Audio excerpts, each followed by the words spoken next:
युद्धग्रस्त इराणमधून आतापर्यंत 1100 भारतीय मायदेशी. ऑपरेशन सिंधू अंतर्गत भारतीय पुन्हा भारतामध्ये परतले. पहलगाम हल्ल्यामधील दहशतवाद्यांसंदर्भात महत्त्वाची माहिती. रेखाचित्र जारी केलं ते नव्हे तर दुसरेच दहशतवादी.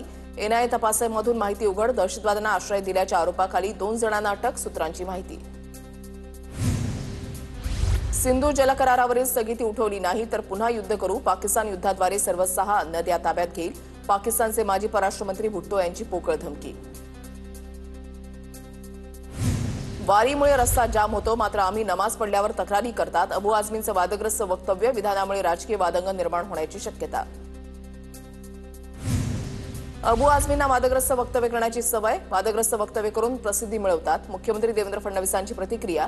फालतू विषयावर मी बोलणार नाही असंही वक्तव्य. अबू आझमींनी वारीमध्ये येऊन बघावं. वारीकडे बोट केलं तर तोडण्यात येईल. शिवसेना आध्यात्मिक सेनेचे प्रदेशाध्यक्ष अक्षय महाराजांची प्रतिक्रिया. वारीच्या वेळेला अबू आझमींनी केलेलं वक्तव्य म्हणजे गालबोट लावण्याचा कट. जातीय तेढ निर्माण करण्याचा प्रयत्न असू शकतो. अमोल मिटकरींचा अबू आझमींवर आरोप. अबू आझमी आमच्या धर्मावर टीका करत असतील तर आम्ही सहन करणार नाही. विजय चौधरींचा अबू आझमींना इशारा. नमाज आणि पालखीचा फरक समजण्यासाठी आझमींनी एकदा वारीमध्ये जावं. पालखीनंतर एकत्र येऊन देशविरोधाची षडयंत्र केली जात नाहीत. आनंद दवे यांची प्रतिक्रिया.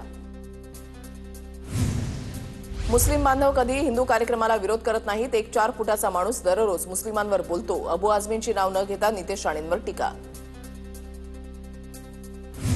औरंगजेब पवित्र व्यक्ती होता. औरंगजेबाला केवळ राजकारणासाठी बदनाम केलं जात आहे. मालेगावचे माजी आमदार आसिफ शेखनं उधळली मुक्ताफळं. काही जणांकडून समाजामध्ये तेढ निर्माण करण्याचं काम. कबरींवरून होणाऱ्या वादावरील प्रश्नावर निलेश लंकेंची प्रतिक्रिया. तर कबरींवर प्रेम असणाऱ्यांनी गड किल्ल्यांची काळजी करू नये. पडळकरांचं वक्तव्य. छत्रपती संभाजीनगरमध्ये आज आंबेडकरी समाजाचा मोर्चा. इम्तियाज जलील यांच्या विरोधात मोर्चा काढला जाणार. माझ्या विरोधात मोर्चा काढता मग गरिबांसाठी कधी मोर्चा काढला का? इम्तियाज जलील यांचा मोर्चेकरांना सवाल. भास्कर जाधवांच्या राजकारणावरील निवृत्तीच्या संकेतानंतर नाराजीच्या चर्चा सुरू. भास्कर जाधवांनी भावना व्यक्त केला. ठाकरे दखल घेतील. संजय राऊतांची प्रतिक्रिया. वर्धापन दिनी मोजक्याच लोकांचं भाषण. त्यात भास्कर जाधवही होते असंही वक्तव्य. राऊत वरचेवर मला सावरण्याची भाषा करतात पण भाषण करायला मिळायलाच पाहिजे अशी हवा माझ्या डोक्यात गेली नाही. जी हुजूर करत मी कोणामागे फिरत बसत नाही. भास्कर जाधवांचं वक्तव्य. राजकारणामधील काम थांबावं इतकं भास्कर जाधवांचं वय नाही. राजकारणामध्ये चढउतार होत असतात. सगळ्या गोष्टी आपल्या मनाप्रमाणे होत नाहीत. इतकंच सांगेन. राजकारणामधून निवृत्त होऊ नका. मंत्री छगन भुजबळांचा भास्कर जाधव यांना सल्ला. तुमची चमचेगिरी आणि चमकोगिरी बंद करा. जे बोलायचं ते तुमचे आणि आमचे पक्षप्रमुख बोलतील. ठाकरेंच्या शिवसेनेच्या नेत्यांवर संदीप देशपांडेंचा निशाणा. संदीप देशपांडे यांनी सकारात्मक राहायला हवं. मराठी माणसाची एकजूट होत असेल तर साथ द्या. संयम ठेवा. संदीप देशपांडेंना साईनाथ दुर्गेंचा सबुरीचा सल्ला. संदीप देशपांडे राजकारणामध्ये नवीन संयम महत्वाचा. उद्धव ठाकरे आणि राज ठाकरे हे दोघे पाऊलचे निर्णय घेतील. संजय राऊतांचं विधान. निवडणुका आल्यावर किंवा पद हवं असेल तर तटकरेंना भय्यू महाराज आठवायचे. भय्यू महाराजांच्या माध्यमातून तटकरेंनी अनेक अघोरी प्रकार केले. शिवसेना शिंदे गटाचे आमदार महेंद्र दळवी यांचा आरोप. माझ्याकडे कॅसेट आहे. तटकरेंचा खरा चेहरा समोर आणणार असाही इशारा. राज्यामध्ये मुख्यमंत्रीपदासाठी अघोरी पूजेचा वापर होत असेल तर मंत्र्यांना काही केल्यास इतकं गांभीर्यानं बघण्याची गरज नाही. जयंत पाटलांचा टोला. माळेगाव सहकारी साखर कारखान्यासाठी विक्रमी 88.50% मतदान. मोठ्या प्रमाणात मतदान झाल्यानं निकालाचा सस्पेन्स सुद्धा वाढला. 24 जून रोजी मतमोजणी प्रक्रिया पार पडणार. 1947 नंतर देशामध्ये इंदिरा गांधीच कर्तृत्ववान पंतप्रधान. इंदिरा गांधींनी देशामध्ये अनेक बदल घडवले. शरद पवारांचं वक्तव्य. कर्जमाफीसाठी योग्य वेळ कधी येणार हे पांडुरंगालाच माहिती. शेतकरी कर्जमाफीच्या मुद्द्यावरून संजय राऊतांसह सुप्रिया सुळेंचा निशाणा. सेना भवन आणि मातोश्री परिसरामध्ये नितेश राणेंच्या वाढदिवसाच्या निमित्तानं जोरदार बॅनरबाजी. बॅनरवर नितेश राणेंचा वस्ताद आणि हिंदू गब्बर असा उल्लेख. नितेश राणेंच्या हिंदू गब्बर बॅनरवरून ठाकरे गटाच्या अखिल चित्रे यांची टीका. नितेश राणे गब्बर नसून वळवळणारे रब्बर असा घणाघात. त्यांना मातोश्री आणि ठाकरेंची गरज होती आणि राहणार असंही वक्तव्य. ठाकरेंच्या शिवसेनेची शिवसेना भवनासमोर बॅनरबाजी. पुन्हा ठाकरेंचं सरकार येणार. जय मा कामाख्या देवी बॅनरवर आशय. ठाण्यामध्ये शिंदेच्या शिवसेनेने लावले उद्धव ठाकरेंना डिवचणारे बॅनर. कम ऑन किल मी ऐवजी कम ऑन सेव्ह मी अशा आशयाचे बॅनर, सेव्ह मी म्हणाला असता तर शिंदे मदतीला आले असते असा बॅनरवर आशय. ठाकरेंच्या शिवसेना गटप्रमुखांचा निर्धार मेळावा, अरविंद सावंतांच्या उपस्थितीमध्ये मेळाव्याचं आयोजन. परळमध्ये संध्याकाळी 6 वाजता होणार मेळावा. मुंबईमध्ये हिंदी सक्तीच्या विरोधात आज मनसेचं आंदोलन, संदीप देशपांडेंच्या उपस्थितीमध्ये 12 वाजता दादरमध्ये आंदोलन होणार. मनसे आयएस नाबर विद्यालयामध्ये सही मोहीम राबवणार. विधानसभेमधील पराभवाचं खापर काँग्रेसनं भाजपा आणि आयोगावर फोडलं. जनतेसमोर खोटं मांडण्याचं एकमेव काम काँग्रेसकडे शिल्लक. काँग्रेसकडून होणाऱ्या टीकेला भाजपा मंत्री विजय चौधरींचं उत्तर. गोंदियाच्या सालेकसा आमगावमध्ये नगरपरिषद आणि नगरपंचायत निवडणुकीची रणधुमाळी. 100% भाजप उमेदवार निवडून आणू, निवडणुका जाहीर होण्यापूर्वीच आमदार संजय पुराम यांचा विश्वास. आदिती तटकरेंच्या हस्ते ध्वजारोहण होणं म्हणजे मुख्यमंत्र्यांकडून कामाची पोचपावती. कुत्रे भुंकतात, हत्ती जोशानं चालतात. रायगडच्या पालकमंत्रीपदावरून आनंद परांजपेंची शिंदे गटाच्या नेत्यांवर टीका. मी मुख्यमंत्री असताना महिलांना समान संधी देण्याबद्दल निर्णय घेतला. कर्तृत्व फक्त पुरुषांकडे असतं हे मी कधी मानलं नाही. संधी मिळाली तर महिला देखील कर्तृत्व दाखवतात, शरद पवारांचं विधान. पुतण्यानं गरीब असं म्हटलं पण तरी पवार गरीब असत नाही. संपूर्ण भारत आपलं घर आहे असं पवार मानतात. साहित्य संमेलनाचे माजी अध्यक्ष श्रीपाल सबनीस यांचं वक्तव्य. मुंबई पालिका निवडणुकीच्या पार्श्वभूमीवर दहिसरमध्ये ठाकरेंच्या शिवसेनेला धक्का. शाखाप्रमुख, उपशाखाप्रमुख आणि अनेक गटप्रमुखांसह शेकडो कार्यकर्ते शिंदेंच्या शिवसेनेत. कल्याण डोंबिवलीमध्ये ठाकरेंच्या सेनेच्या पदाधिकाऱ्यांवर गुन्हा दाखल. केडीएमसीवर मोर्चा काढल्याप्रकरणी बाजारपेठ पोलीस ठाण्यामध्ये गुन्हा दाखल. संजय राऊत आणि अंबादास दानवेंवर आरोप करत संजय लाखे पाटलांचा ठाकरेंच्या शिवसेनेला जय महाराष्ट्र. संजय लाखे पाटलांकडून शिवसेना सचिव पदाचा आणि पक्षाचा राजीनामा. ठाकरेंच्या शिवसेनेच्या 2 माजी नगरसेवकांचा भाजपमध्ये प्रवेश. माजी नगरसेविका आकांक्षा शेटे, ईश्वर तायडे यांचा भाजपमध्ये प्रवेश. राज ठाकरे आणि उद्धव ठाकरेंना विपश्यनेची गरज आहे. राज आणि उद्धव ठाकरे विपश्यनेवरून आल्यावर हिंदी स्वीकारतील. हिंदी शिकण्यापासून कुणीही अडवू शकत नाही. गुणरत्न सदावर्ते यांचं वक्तव्य.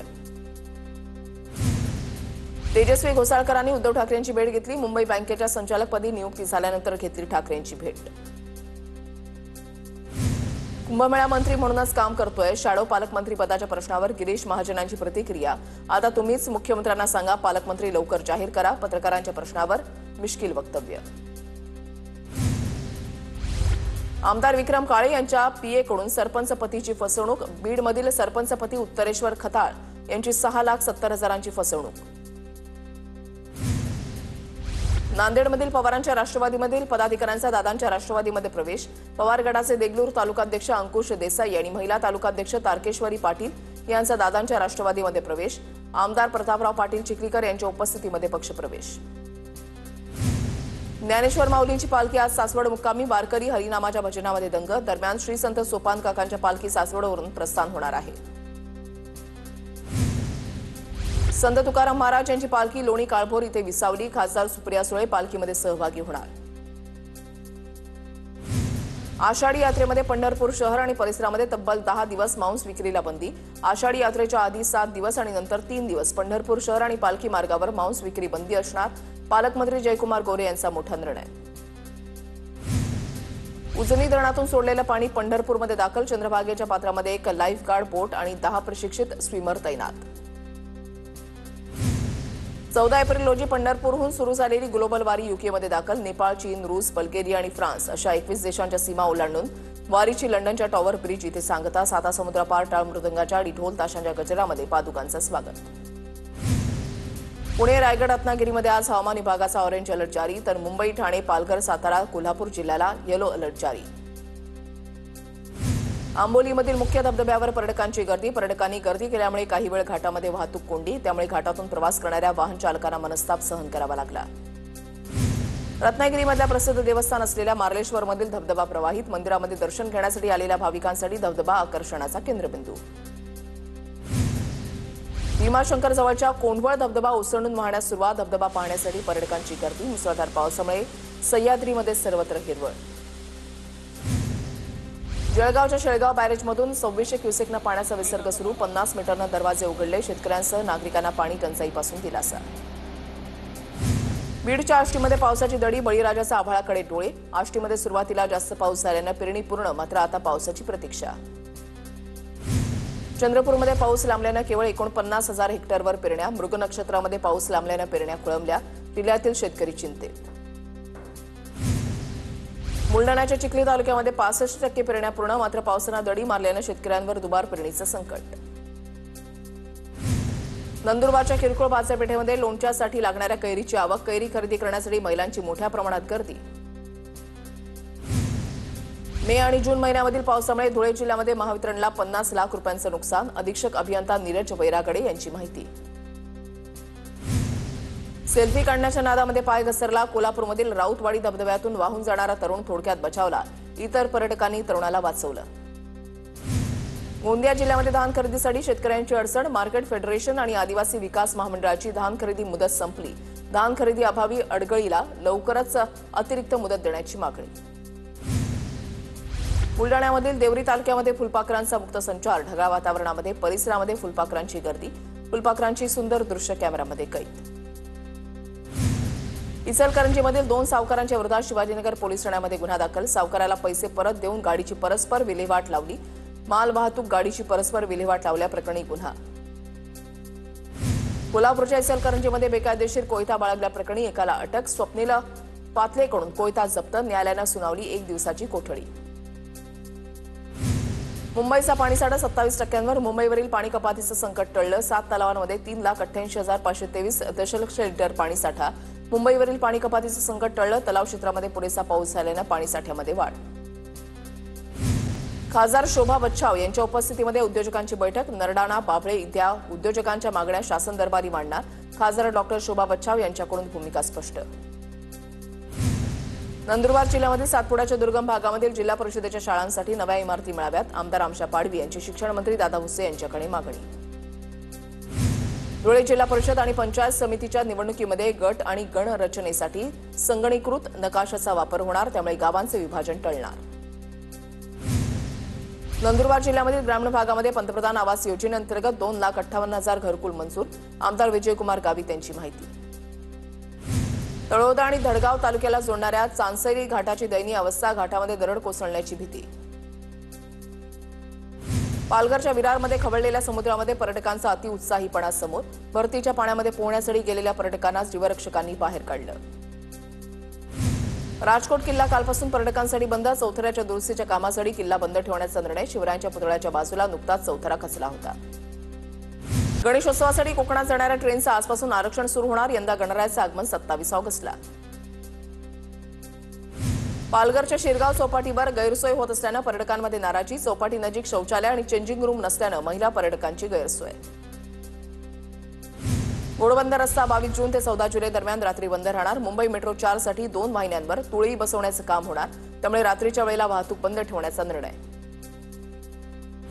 बदलापुरात सिग्नल यंत्रणेचं काम अंतिम टप्प्यात. पालिका मुख्याधिकारी आणि पोलीस अधिकाऱ्यांनी कामाचा आढावा घेतला. सिग्नल यंत्रणा सुरू झाल्यानंतर बदलापुरातील वाहतूक कोंडीला आळा बसणार. उल्हास नदीपात्रामध्ये अवैधरित्या भराव टाकल्याप्रकरणी सत्संग विहारला महसूल विभागाचा दणका. फौजदारी गुन्हा दाखल करत सत्संग विहारला 10,16 लाखांचा दंड. बदलापुरात अट्टल चोरट्याला गुन्हे शाखेकडून अटक. चौकशीमध्ये सोनसाखळी आणि बाईक चोरीचे 4 गुन्हे उघड. 10 वर्षे अल्पवयीन मुलीवर अत्याचार करत आरोपीकडून व्हिडिओ शूट. मुंबईच्या जोगेश्वरी पूर्वच्या मेघवाडी परिसरामधील धक्कादायक घटना. पोलिसांकडून 24 वर्षीय तरुणाला आणि त्याच्या 21 वर्षीय मैत्रिणीला अटक. भाईंदरमध्ये शिक्षकाकडून 2024 पासून 17 वर्षीय मुलीवर लैंगिक अत्याचार. भाईंदर पूर्वच्या खासगी क्लासमधली घटना. नराधम शिक्षकाला पोलिसांकडून अटक.